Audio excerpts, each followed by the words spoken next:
Singapura telah menemukan kasus varian Delta Plus atau Delta AY4.2.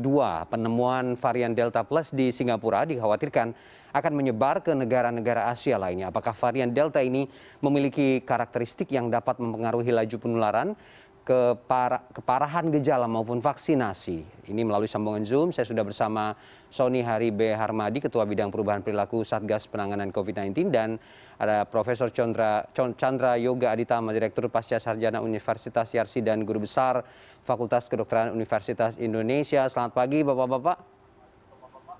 Selamat pagi. Ya, terima kasih Pak Sony dan Prof. Chandra sudah bergabung dengan kita sore ini. Saya ingin ke Prof. Chandra dulu. Prof, kita ingin mengetahui biar tidak salah memahami apa yang dimaksud dengan varian Delta AY4.2 ini dan karakteristiknya.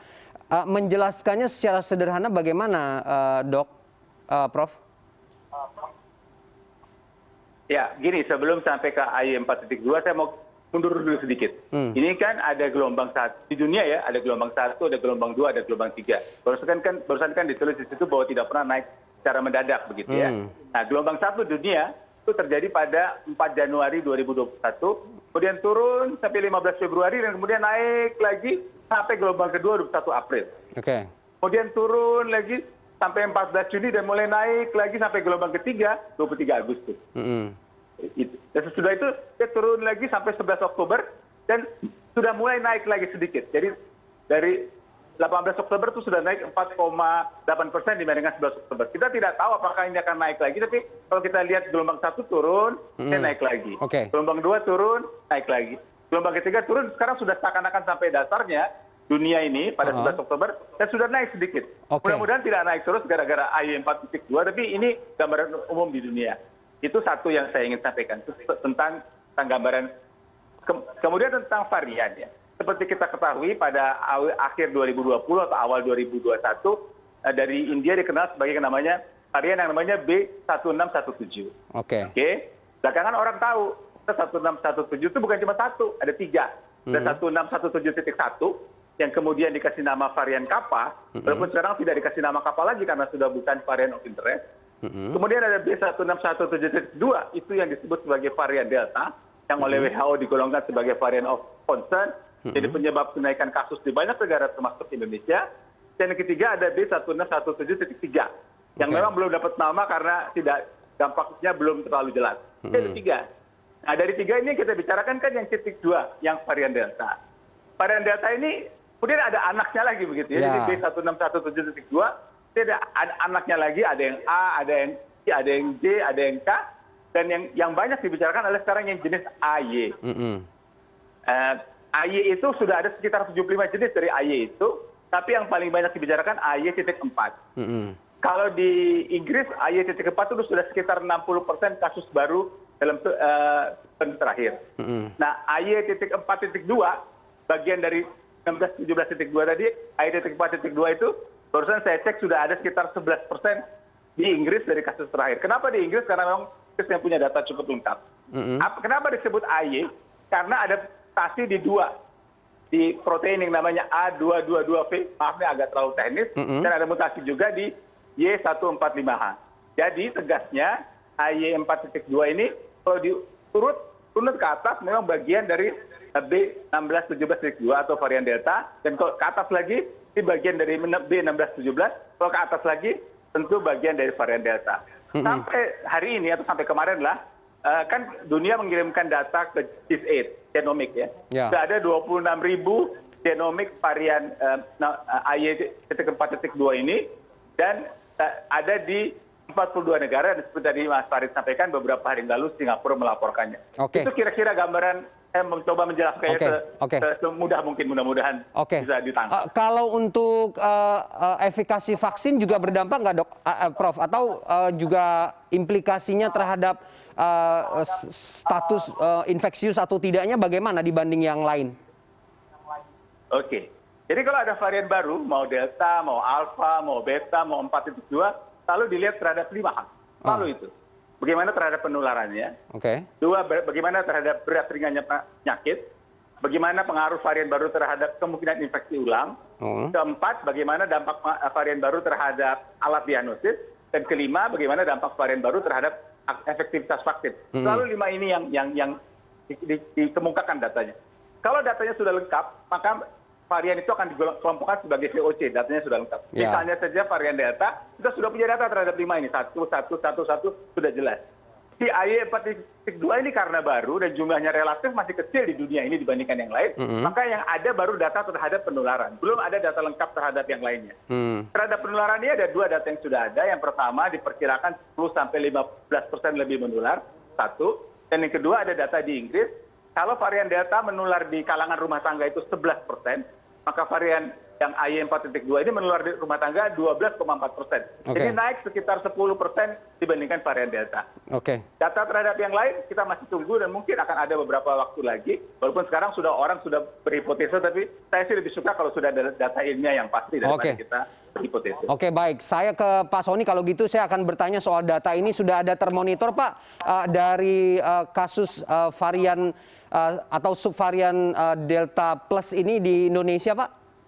Ya, sejauh ini belum ada ya. Tadi yang Prof. Chandra menjelaskan sudah dengan sangat baik.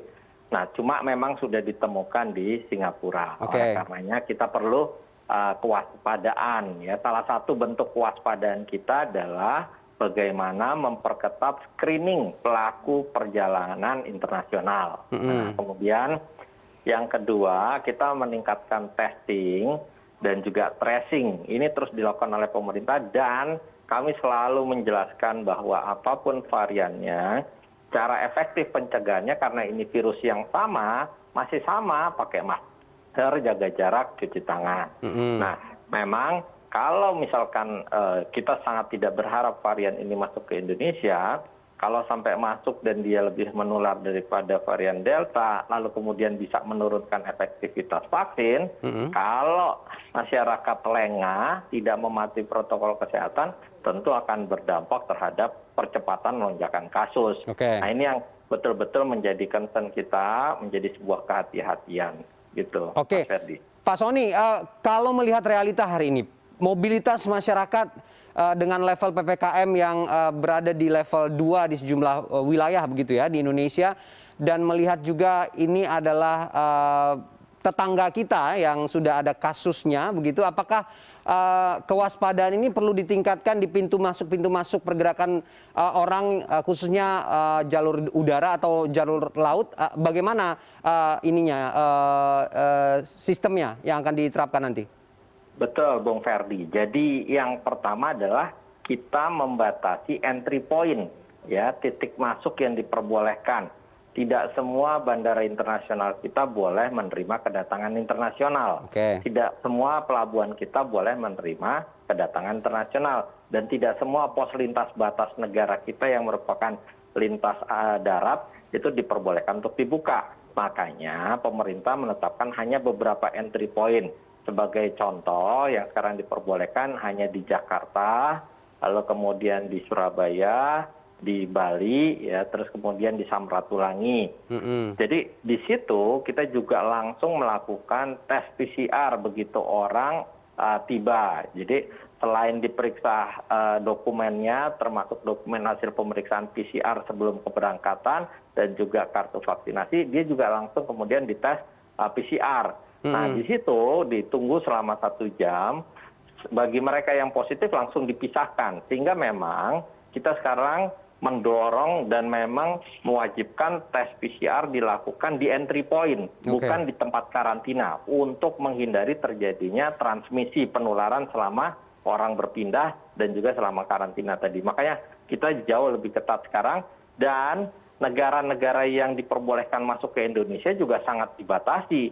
Hanya ada 19 negara dengan asumsi berbagai indikator epidemiologinya baik, ya, termasuk positivity rate-nya, terus kemudian kasus terkonfirmasi positifnya. Jadi memang kita sangat berhati-hati terhadap kasus impor terutama munculnya varian baru tadi, Bung Ferdi. Oke, saya ke Prof. Chandra. Prof, dengan skema pengawasan yang diterapkan oleh Satgas melalui pemerintah begitu ya, apakah kemudian masih ada potensi celah untuk bisa masuk subvarian Delta ini? Apa mitigasi yang lebih cepat, Prof, agar kondisi ini tidak mengkhawatirkan begitu ya? Karena sudah mulai keluar nama-nama varian seperti ini, masyarakat sudah mulai awas nih, Prof.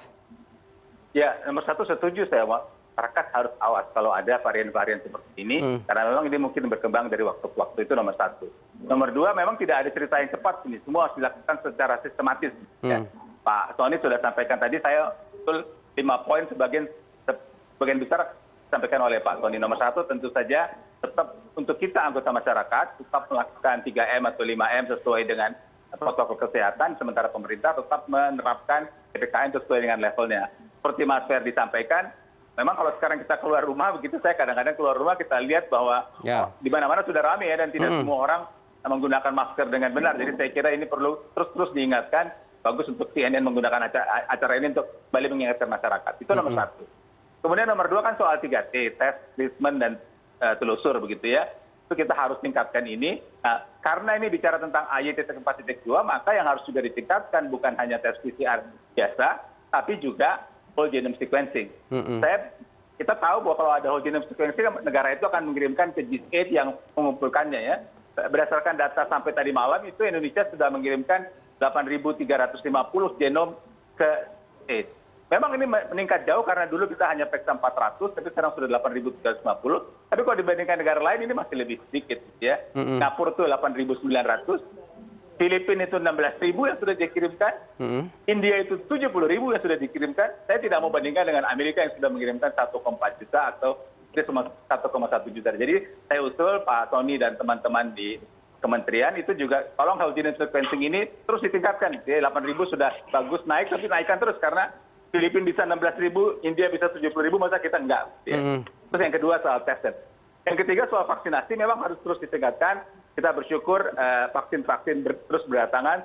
Saya kebetulan juga anggota dari AVG COVAX, dan saya kira 3 hari yang lalu kami baru rapat karena ada sumbangan vaksin cukup besar dari European Union dan sebagian cukup banyak akan datang ke Indonesia. Tapi balik lagi kalau cerita India ini, mohon maaf ya. India itu sekitar seminggu yang lalu sudah menyuntikkan 1 miliar dosis vaksin. 1 miliar. Sementara penduduk India 4 kali kita. Kalau dibagi 4, kan kalau 1 miliar bagi 4 harusnya kita sudah bisa menyuntikkan 250 juta dosis vaksin. Saya kira sekarang belum sampai ke situ, itu yang mesti terus ditingkatkan. Itu yang ketiga. Kemudian yang keempat yang tadi dibahas tentang penjagaan dari pintu masuk. Bagaimanapun penjagaan di pintu masuk harus ditingkatkan. Saya punya 2 usul konkret selain yang sudah bagus sekarang dilakukan. Nomor satu, sekarang ini kan orang kalau negatif kan dikarantina 5 hari. Memang kalau menurut WHO, rata-rata masa inkubasi itu kalimatnya 5, 6, sampai 14 hari. Jadi antara 5, 6, Indonesia ambil yang 5 daripada yang 6. Akan bagus ambil yang 6 sebenarnya Pak, ambil yang 5. Nah, 2 bulan yang lalu keluar dan meta-analisa yang menganalisa sekian ratus penelitian di seluruh dunia dan keluar dengan angka masa inkubasi itu 7 hari. Jadi saya usul konkretnya yang pertama, 5 hari karantina ini kalau bisa dinaikkan 6 atau 7 hari mungkin akan lebih baik. Itu satu. Tapi yang kedua yang lebih penting lagi, sudah lewat masa karantina itu 5 hari kayak 6 hari, 7 hari, orangnya kan akan pergi ke hotel atau pergi ke rumahnya.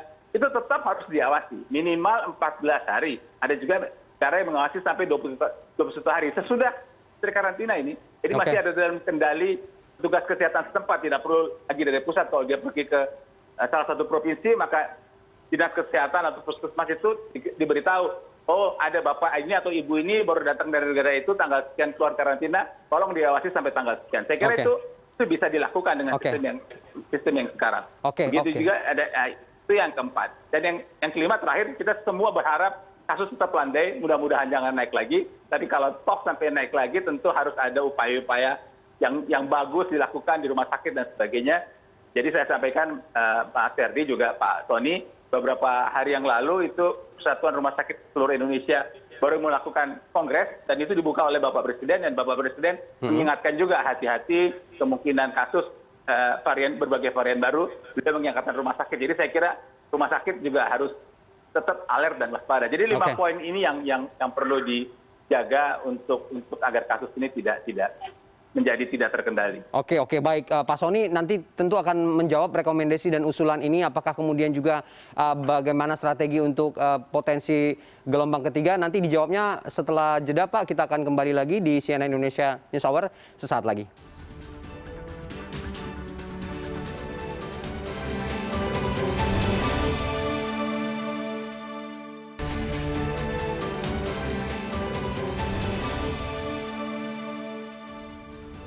Dan kita masih melanjutkan dialog kita siang ini bersama Prof. Chandra dan Pak Soni. Kita ke Pak Soni. Pak Soni, bagaimana menjawab rekomendasi dan usulan dari Prof. Chandra tadi soal capaian vaksinasi yang saat ini juga masih rendah, apalagi ke kelompok-kelompok rentan seperti lansia juga masih begitu kecil angkanya, termasuk juga soal masa isolasi tadi. Apakah kemudian ini akan jadi salah satu pertimbangan untuk mengantisipasi hal-hal yang berkaitan dengan kasus varian baru ini ataupun juga potensi gelombang ketiga yang diramal oleh sejumlah pihak, Pak? Ya, jadi yang pertama soal sasaran vaksinasi kita. Sasaran vaksinasi kita tuh 208 juta penduduk Indonesia, ya. Itu targetnya. Lalu kemudian dari 208 juta penduduk Indonesia sudah 193 juta, 193 juta, yang sudah divaksin. Nah, kalau kita lihat dari 193 juta tadi, itu yang sudah divaksin dosis kedua lengkap, itu sudah mendekati 74 juta. Ya, jadi sudah cukup besar sebetulnya mengingat Indonesia juga wilayahnya kepulauan, ya, ada tantangan dalam distribusi vaksin, dan seterusnya. Lalu kemudian untuk vaksinasinya lansia, itu sebetulnya sudah sangat baik. Tapi memang menjadi PR bagi kita di beberapa daerah, ya. Capaian vaksinasi lansia ini sebagai contoh, kalau di Jakarta itu dosis pertama sudah 93% dari target. Dosis sudah mungkin sekarang sudah mendekati 95%. Terus juga yang dosis lengkap itu sudah sekitar 85%. Tapi ya di beberapa wilayah seperti Jawa Barat, Jawa Timur dan Banten ini masih di bawah 40%. Makanya ini harus dipercepat karena bagaimanapun juga target kita adalah satu, mencegah selama mungkin jangan sampai terjadi gelombang ketiga. Lalu yang kedua, ya, kita harus mempercepat vaksinasi untuk menghindari tingkat keparahan dan tingkat kematian yang lebih tinggi kalau sampai terjadi gelombang ketiga. Nah, kemudian terkait dengan rekomendasi untuk masa karantina, terima kasih masukannya Prof. Chandra. Jadi memang kemarin kan sebelumnya kita sudah 8 hari, ya kan, masa karantina. Lalu kemudian minggu lalu kita kurangi menjadi 5 hari. Tentu dengan berbagai pertimbangan, ya. Dan juga kebijakan yang diambil oleh pemerintah ini kan sifatnya masih melihat kondisi. Jadi selalu seperti leveling PPKM saja melihat perkembangan. Makanya direview setiap 1 sampai 2 minggu. Tidak dalam waktu yang sangat lama.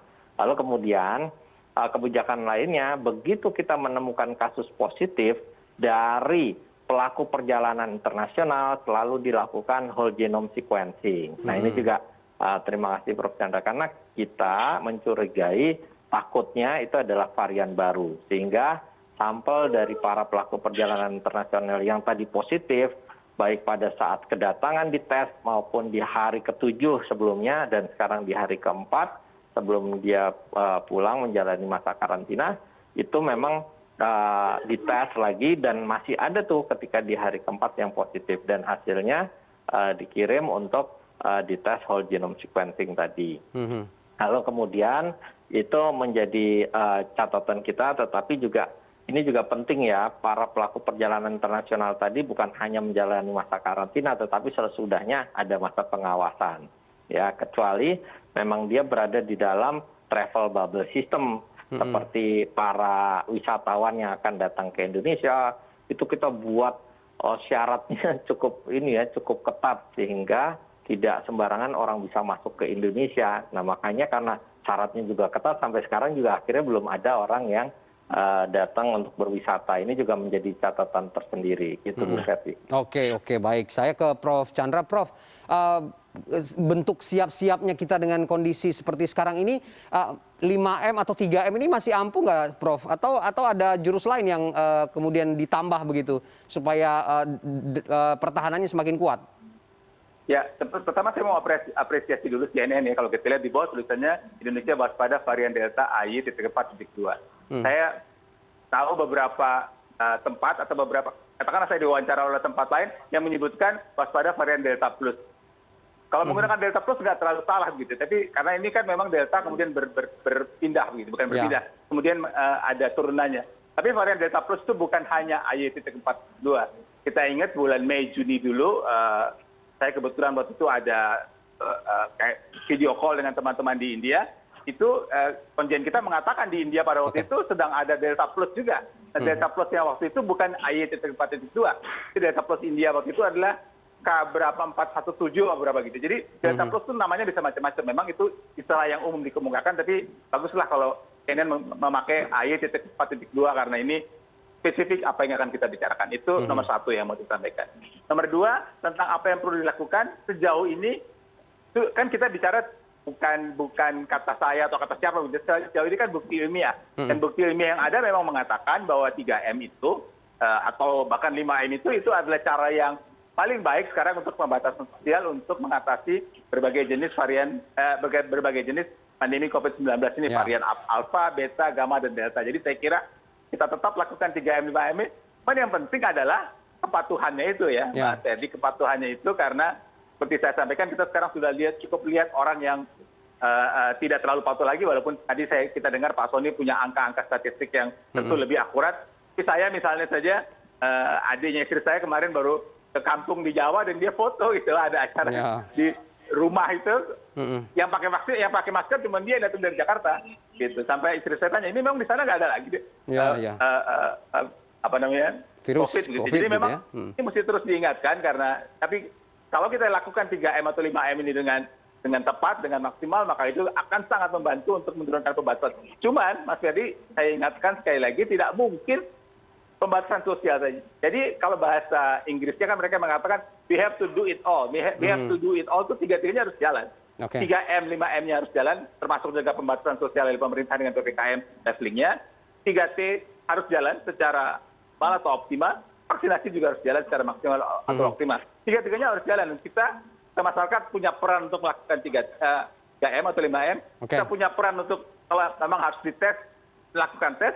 Kita juga punya peran untuk pergi divaksin untuk kalau memang vaksin itu diperlukan. Nah, saya ingin sampaikan satu hal saja tentang vaksin ini, Mas Ferdi. Jadi begini, kita tahu bahwa ada saja kelompok orang yang menolak vaksin dengan berbagai alasannya. Bukan hanya untuk COVID, untuk semua hal itu selalu ada. Nah, dengan makin meningkatnya cakupan vaksin Indonesia 30%, 40%, kalau nanti sudah 50-60%, maka kita akan berhadapan dengan pemerintah akan berhadapan dengan dua hal. Satu, namanya vaksin hesitancy, kelompok orang yang menolak vaksin. Kedua, yang namanya hard to reach population, orang yang sulit dijangkau. Kita tahu beberapa negara yang angka vaksinasinya sudah 50-60%, akhirnya sekarang mengajak-ajak, ayo dong yang lain gitu ya. Bahkan beberapa negara saya tahu persis, kalau kita vaksin, sekarang ini dikasih uang. Atau dikasih voucher begitu, supaya orang yang ragu-ragu mau datang vaksin. Jadi saya kira dari sekarang tentu Pak Soni dan teman-teman sudah memperkirakan kalau cakupan terus naik, kita mesti siap-siap gimana menghadapi vaksin hesitancy dan juga hard to reach population. Ini cuma masukan saja untuk teman-teman di kementerian termasuk Pak Soni dan tim. Oke, baik. Terima kasih, Prof. Terakhir saya ke Pak Soni, walaupun kita sudah menghadapi ini hampir 2 tahun ya, Pak Soni ya, tapi kemudian masih banyak catatan dan juga PR-PR yang harus dikerjakan. Tidak bosan tentunya kita mengimbau masyarakat untuk tetap melaksanakan prokes 3M atau 5M seperti yang disampaikan Prof. Chandra tadi. Kita ingin sekali lagi apa yang ingin ditegaskan lagi oleh pemerintah terhadap kepatuhan dan juga bagaimana masyarakat juga bisa tetap disiplin begitu, tidak abai dan tidak menganggap remeh bahwa kita masih dalam situasi pandemi seperti sekarang. Silakan, Pak. Ya, yang pertama jelas pandemi belum berakhir dan semua masyarakat harus memahami ini. Ya, yang kedua pemerintah tidak akan pernah bosan, Satgas tidak akan pernah bosan untuk melakukan berbagai upaya agar masyarakat terus meningkat kesadaran dan kepatuhannya, jangan sampai turun. Kami selalu menjelaskan bahwa saat kasus sedang melonjak atau saat kasus sedang melandai, perilaku masyarakat harus tetap sama. Pakai masker, jaga jarak, cuci tangan. Kita banyak belajar dari negara lain bahwa ketika mereka melonggarkan aktivitas dan mobilitas, diikuti oleh pelonggaran protokol kesehatan, yang ada adalah lonjakan kasus. Jadi jangan sampai itu terulang kembali sehingga membebani pelayanan kesehatan kita dan berimplikasi terhadap peningkatan angka kematian. Terus sadar dan patuhi protokol kesehatan. Oke, kesadaran dari diri sendiri dan juga patuh terhadap protokol kesehatan menjadi kunci agar kita bisa terbebas dari situasi yang sampai saat ini masih membayangi kehidupan kita, yaitu situasi pandemi COVID-19. Terima kasih dialognya untuk siang ini Prof. Chandra dan Pak Soni.